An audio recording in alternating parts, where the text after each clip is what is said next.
హల్లెలూయా. మీకందరికి కూడా యేసుక్రీస్తు వారి నామమున వందనాలు తెలియజేస్తూ ఉన్నాను. అదేవిధంగా గుడ్ ఫ్రైడే శుభాకాంక్షలు. దేవుడు నాకు ఇచ్చిన ఈ మంచి అవకాశాన్ని బట్టి దేవునికి ఎంతగానో స్తుతులు వందనాలు తెలియజేస్తూ ఉన్నాను. హల్లెలూయా. మనందరం కూడా సంతోషకరమైనటువంటి దినాల్లో మనం గడుపుతూ ఉన్నాం. ఎందుకంటే ఆ పోయిన ఆదివారం నుండి వచ్చే ఆదివారం వరకు, అంటే రేపు లేదు ఎల్లుండి వరకు కూడా ఆ సంతోషకరమైనటువంటి దినాల్లో మనం ఉన్నాం. ఎందుకంటే నష్టాలు జరిగినా సంతోషమే. హల్లెలూయా. ఆరాధనకు ఆధారంగా రోమీలకు రాసిన పత్రిక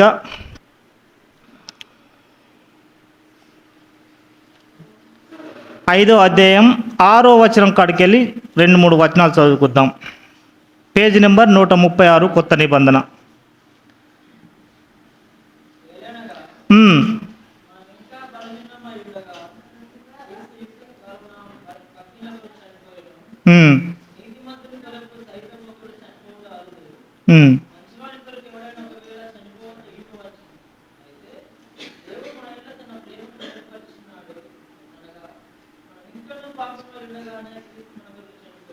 చాలు, ప్రార్థన చేసుకుందాం.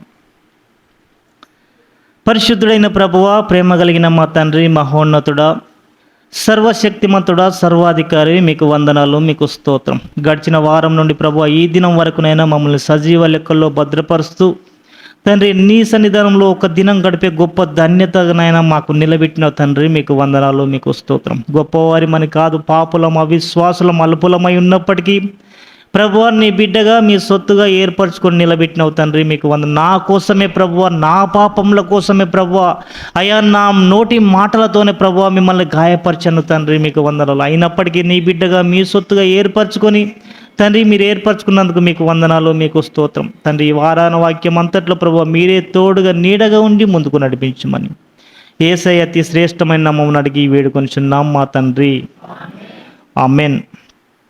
6వ వచనంలో చూసినప్పుడు, ఏలయనగా మనం ఇంకా బలహీనులమై ఉండగా క్రీస్తు యుక్త కాలంలో భక్తిహీనుల కొరకు చనిపోయెను.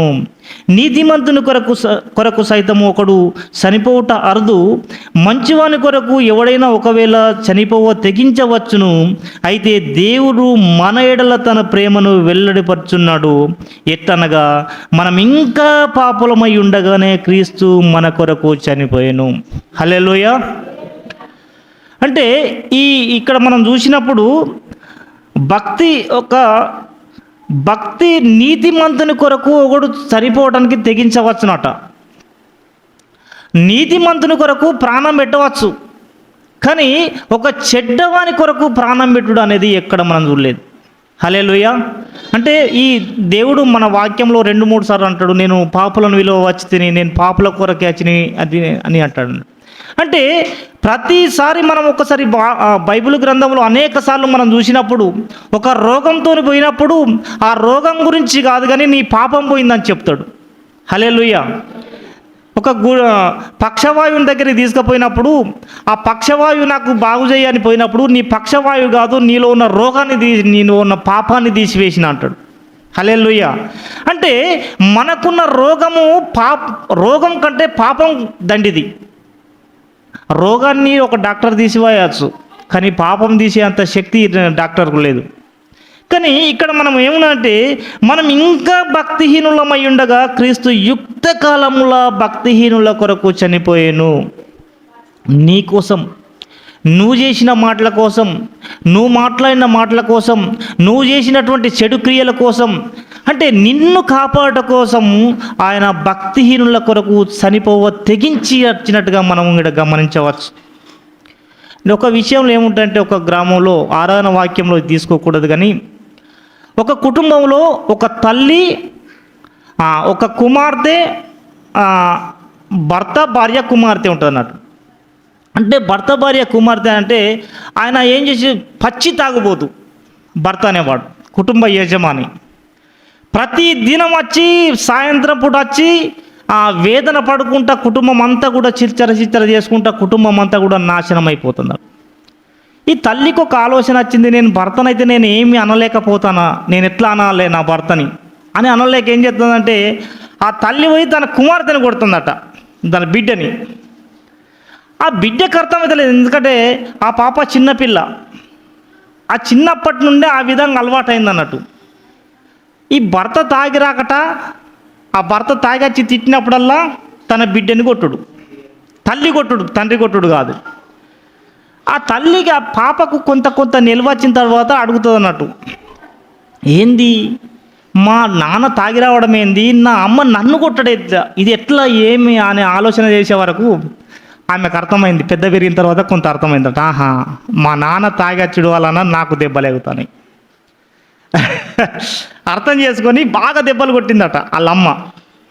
అర్థమై దెబ్బలు ఈ పని దెబ్బలు కొట్టిన తర్వాత ఆమెకు అర్థమైంది, ఎడి చేసింది. ఇక డాడీ చూసిన వాని డాడీ కాడికి పోయి తన బట్టలు విప్పి ఇట్లా చూపెట్టిందట, డాడీ నీ వలన నాకు దెబ్బేగింది. హల్లెలూయా.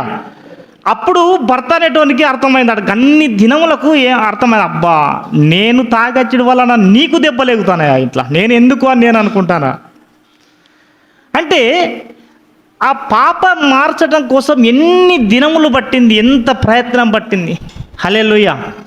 అంటే నీ పాపాన్ని తీసివేయాలంటే, నీ పాప క్షమాపణ జరగాలంటే నీవు పడే దెబ్బలు ఎవరు పడుతున్నాయి, నీకు కొట్టవలసిన దెబ్బలు దేవునికి పడుతున్నాయి. మనలో ఇంకా చలనం రావాలి. తండ్రికి ఏమైందంటే, తండ్రి మానవ మనస్సు పొందిండు, అబ్బా నా వలన నా కుమార్తెకు గిన్ని గాయాలా, గిన్ని అవమానాలు, అందుకోసమే నన్ను చిన్నప్పటి నుండి నా గురించి నువ్వు దెబ్బలు తింటున్నావా అని ఏం చేసినట్ట, ఆ దినానం మారినట్టుగా మనం చూసినాం. ఒకసారి ఎవరైనా ఒకరు తీయండి, ఫిలిప్పీలకు రాసిన పత్రిక 179 పేజీ నెంబర్ 2వ అధ్యాయం 6వ వచనం.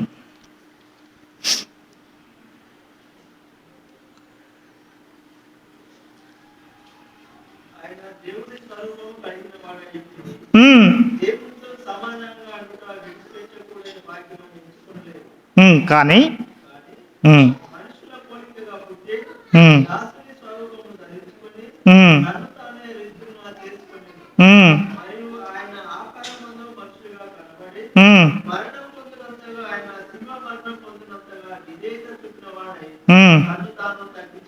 తన్ను తాను తగ్గించుకొనెను. హల్లెలూయా. ఆయన దేవుని కుమారుడు, ఆయన దేవుని కుడిపార్శ్వమున స్వేచ్ఛగా ఉన్న మనిషి. హల్లెలూయా. ఆయన పరమును విడిచి కలిగిన వాడై ఉండి దేవునితో సమానంగా ఉండుట విడిచిపెట్టకూడని భాగ్యమని ఎంచుకొనలేదు, కానీ మనుష్యుని పోలికగా పుట్టి దాసుని స్వరూపమును ధరించుకొని తన్ను తానే రిక్తునిగా చేసుకొనెను. హల్లెలూయా. ఏమన్నా గింతంత మనలో ఉంటే, కొన్ని డబ్బులు మనలో ఉంటే, కొంత అధికారం మనకుంటే, కొంత బంధుత్వం, కొంత బలగం మనకుంటే, మనం ఎక్కడ ఉంటామంటే, నా బలగం ఉన్నది, నాకు డబ్బు ఉన్నది, నాకు వ్యవసాయ భూములు ఉన్నాయి అని మనము విర్రవీగినటువంటి వారిని మనం ఎందరినో చూస్తున్నాం. చిన్న పదవి ఉన్నా కానీ ఎక్కడనో కూకుండేటటువంటి.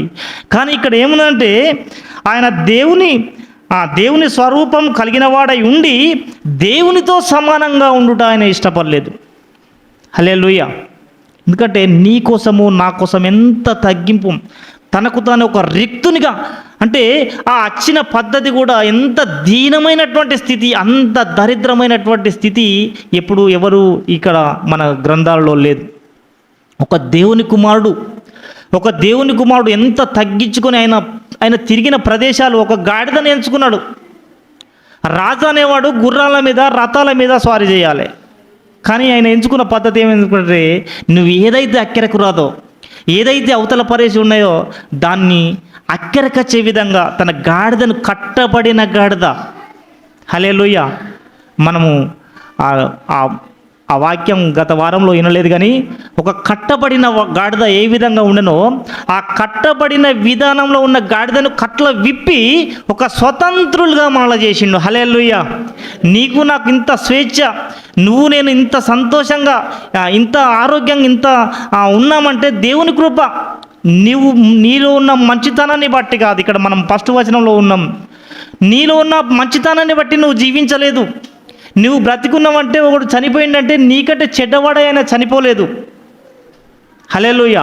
నీకు ఇంకా అవకాశం ఇస్తా ఉన్నాడు దేవుడు. నీకు ఇంకా అవకాశం ఇస్తా ఉన్నాడు. నా కుమారులు మారాలే, నా కుమారులు మారాలని ఇంకా నీకు అవకాశం ఇస్తా ఉన్నాడు.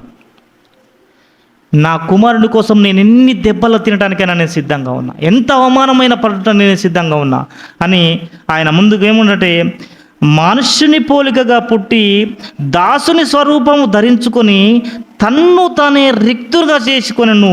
ఆయన ఆకారమందు మనుషునిగా కడపడి మరణము పొందునంతగా, అనగా శిలువ మరణము పొందునంతగా విధేయత చూపిన వాడై తన్ను తాను తగ్గించుకొనెను.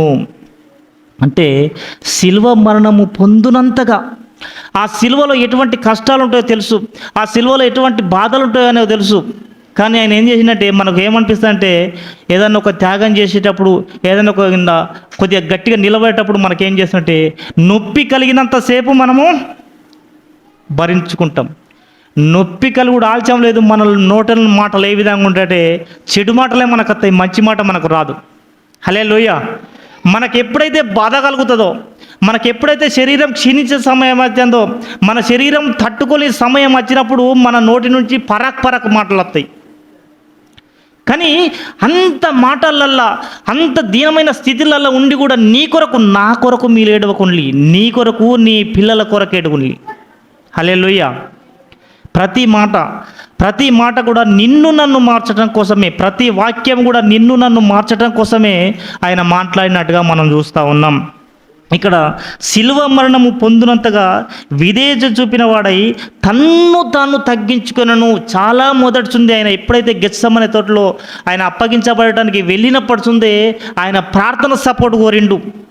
నేను ఎక్కడైనా చలించిపోతానేమో ఈ కష్టాలలో, నేను ఎప్పుడైతే నేను మాటలు మాట్లాడుతానో నా కోసం మీరు ప్రార్థన చేయండి. అంటే మన తప్పు, మన పాపాలు తీర్చడానికి కోసము మనల్ని ప్రార్థన చేయమంటాను. అంటే ఎంత తగ్గింపు. నిన్ను నన్ను సృష్టించిన దేవుడు నీ కొరకు ఆధారపడతాడు. మీరు నా కొరకు మీరు ప్రార్థన చేయండి. ఎందుకు ప్రార్థన చేయండి అంటే, నేను ఆ శ్రమని భరించకపోతే ఆ శ్రమను అనుభవించేటోళ్ళు మీలే. హల్లెలూయా. నేను ఇట్లా ఆ శ్రమని తట్టుకోకపోతే ఆ తట్టుకోవాల్సింది మరెవరు, ఆ పాపం నువ్వే మోయాలి. లోక పాపమును మోసుకొని గొర్రె పిల్ల ఏ విధంగా వధకు సిద్ధమవుతుందో ఆ సిద్ధపాటుతో వచ్చినట్టుగా మనం చూస్తూ ఉన్నాం. ఒక 2 వచనాలు చూసుకొని మనం ముగించుకుందాం. యెషయా గ్రంథము 53వ అధ్యాయం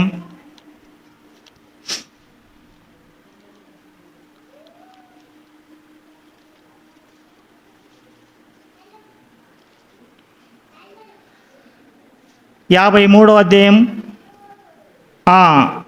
2వ వచనం చివరి భాగం నుండి చదవండి ఎవరైనా ఒకరు. అతనికి స్వరూపమైనను సొగసైనను లేదు, మనం అతన్ని చూసి ఆపేక్షించినట్టుగా ఆయన అందు స్వరూపము లేదు. ఆయన తృణీకరించబడిన వాడు, ఆయను మనుషుల వలన ఆయన విసర్జించబడిన వాడును, వ్యసనక్రాంతి వాడును, వ్యాధిని అనుభవించిన వాడును, మనుషులు చూడనొల్లని వాడుగాను ఉండెను.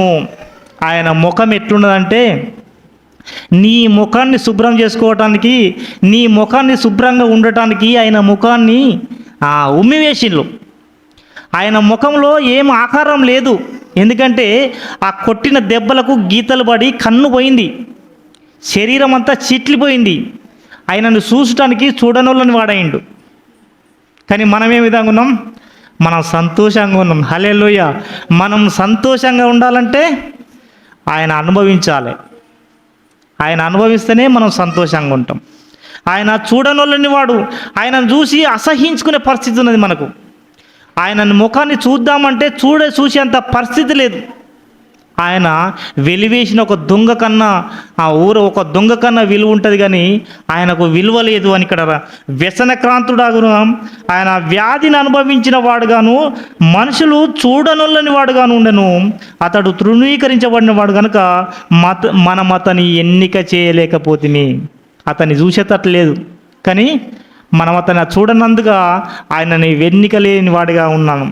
ఒకసారి 5వ వచనం చివరి, మనం యతిక్రియలను బట్టి అతడు గాయపరచబడను, మన దోషములను బట్టి నలగగొట్టబడను, మన సమాధానార్థకమైన శిక్ష అతని మీద పడెను, అతడు పొందిన దెబ్బల చేత మనకు స్వస్థత కలుగుచున్నది. హల్లెలూయా.